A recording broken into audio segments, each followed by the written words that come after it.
सबको बहुत बहुत बधाई हो।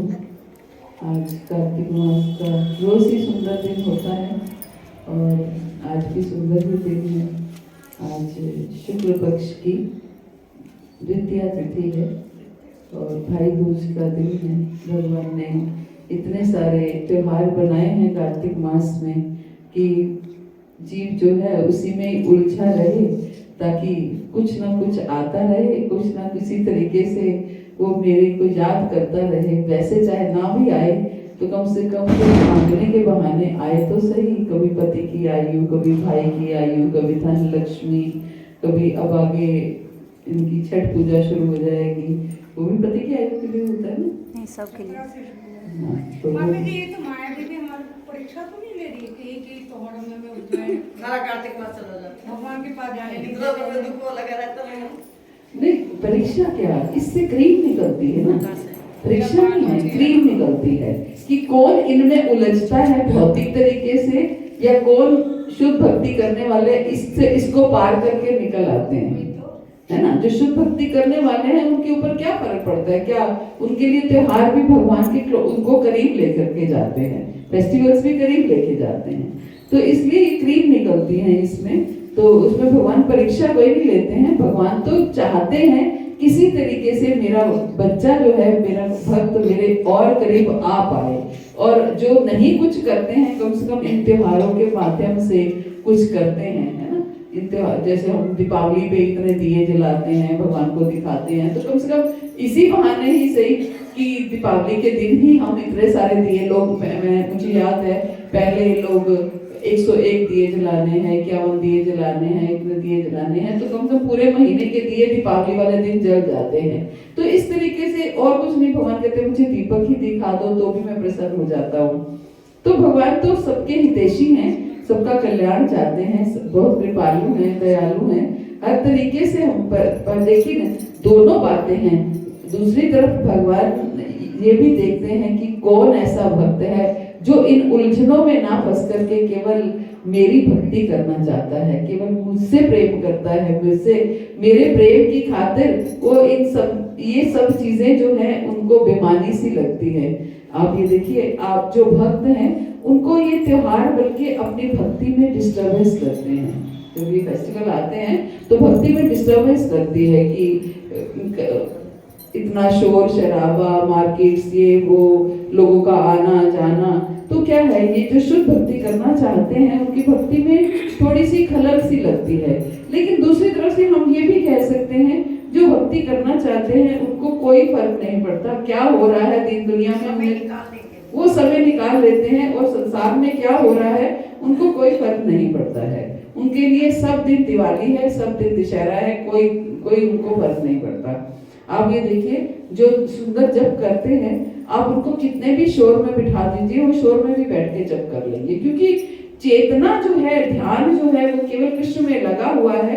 तो क्या फर्क पड़ रहा है उसमें। जो ऐसे भक्त हैं वो जिन इंद्रियों को प्रयोग करना चाहते हैं उन्हीं इंद्रियों को प्रयोग करते हैं, कानों को प्रयोग ही नहीं करते, कानों में बंद किया और बैठ गए अपना आराम से जप करने के लिए। तो भक्त के लिए कोई फर्क नहीं पड़ता। बस ये है कि हाँ, संसार जो है, भगवान का जो उद्देश्य है वो केवल यही है कि किसी तरीके से मेरे बच्चे मेरी तरफ आएं। लेकिन हम उलझ जाते हैं, इनको छोड़ने का प्रयास ही नहीं करते हैं। अब देखिए, आप देखिए पुरुषोत्तम मास की जो स्ट्रेंथ थी और कार्तिक मास की स्ट्रेंथ में कितना अंतर है।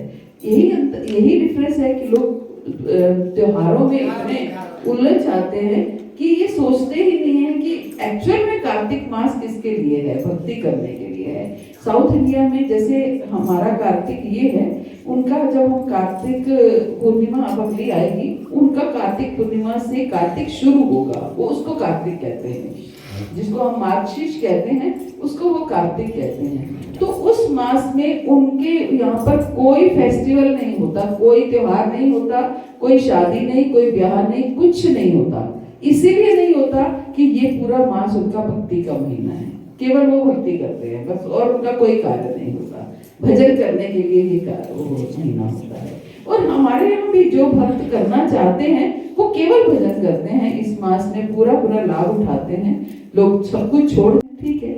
तो हर किसी का अपना तरीका है, हम प्रयास करें कि इन चीजों का हमारे ऊपर इफेक्ट ना आए, धीरे धीरे ऊपर को उठे, धीरे धीरे जो है इन इन त्योहारों में ना उलझे, और अगर उलझे तो उसके साथ भी भगवान के साथ कनेक्शन हो, है ना, भगवान के साथ कनेक्शन हो। जो चीज भी आप, माता जी कह रही हैं क्या ये माया नहीं है, ये माया में नहीं उलझाते हैं, बिल्कुल। जो चीज अगर त्योहार आपको कृष्ण से दूर लेकर के जा रहे हैं तो वो माया है। माया की डेफिनेशन क्या है? माया की डेफिनेशन है जो चीज भी आपको भगवान से दूर लेके जा रही है वो माया है। जो चीज आपको भगवान के करीब लेके जा रही है वो भक्ति है, भले ही वो आपका सोना ही क्यों ना हो। अगर आप सो रहे हैं और सोने के बाद आप उठ करके फ्रेश होकर के भगवान की सेवा इसलिए सो रहे हैं कि बॉडी थक चुकी है और सुबह उठ करके भगवान की सेवा अच्छे से हो पाएगी, अदरवाइज शरीर अब चल नहीं रहा है। जो हमारे गोस्वामी लोग हैं क्या है, वो 2-2 घंटे 1-1 घंटे सोया करते थे। तो जब शरीर बिल्कुल ऐसा हो जाता था कि अब शरीर बिल्कुल निढाल हो रहा है, तब वो 1 घंटे के लिए आराम कर लेते थे, 2 घंटे के लिए आराम कर लेते थे। तो उनका सोना भी क्या था? भक्ति था, है ना, क्योंकि 2 घंटे आराम करेंगे तो शरीर फिर से भगवान की भक्ति में अच्छे से लग पाएगा। तो अगर आप जो चीज आपको भगवान से कनेक्ट कर रही है, भगवान के करीब लेकर के जा रही है, वो भक्ति है, भले ही वो सोना क्यों ना हो। और जो चीज आपको भगवान से दूर लेके जा रही है वो माया है, भले ही आप दीपावली पे दिए ही क्यों ना जला रहे हो, है ना। अगर आप भगवान से उससे कनेक्ट नहीं हो रहे हैं, भगवान से दूर जा रहे हैं, तो वो माया है। तो अब देखना हमें है कि हम माया में उलझ तो नहीं रह गए, है ना। खोज हमें करनी है कि कहीं हम माया में उलझ तो नहीं रहे। होता क्या है, हम बहाना तो बनाते हैं संसार का, समाज का, कहीं ना कहीं हमारा अपना मन उसमें लगता है। आप नोट कीजिए, अगर हम कहीं त्योहारों में, शादी ब्याहों में जब हम शॉपिंग करते हैं, जब हम इकट्ठे सारा परिवार की गैदरिंग होती है, उसमें गपशप मारते हैं, तो कहीं ना कहीं हमारा मन भी उसमें उलझ जाता है, हमारा मन भी उसमें लग जाता है। अगर नहीं लगता होता तो हम वहां से उठ करके कुछ भी किसी भी तरीके से अपना भजन कर सकते हैं। इसका मतलब क्या है, अगर ऐसा होता है तो अभी हम कच्चे हैं, है ना, अभी परिपक्वता नहीं आई है ना, परिपक्वता नहीं आई है। तो कैसे परिपक्वता लानी है, ये हमें खुद को खोजना पड़ेगा। कैसे हम परिपक्व हों, कैसे हम भक्ति में आगे बढ़ पाएं, कैसे हमें कृष्ण के अलावा कुछ दिखाई ना दे, कुछ सुनाई ना दे, कुछ समझ ना आए, यही हमें सीखना है। इसी चीज की प्रैक्टिस है, इसी चीज की ट्रेनिंग है।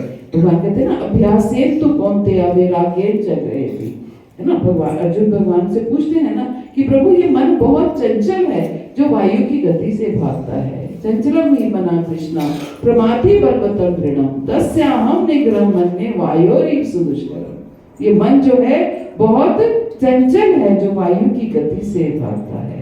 तो भगवान क्या कहते हैं, असंशयम महाबाहो, इसमें कोई संशय नहीं है। असंशयम महाबाहो मनोदू निग्रहम चलम अभ्यासेन तु कौन्तेय वैराग्येन च गृह्यति। हे कुंती पुत्र, अभ्यास करो। किस चीज का अभ्यास करो?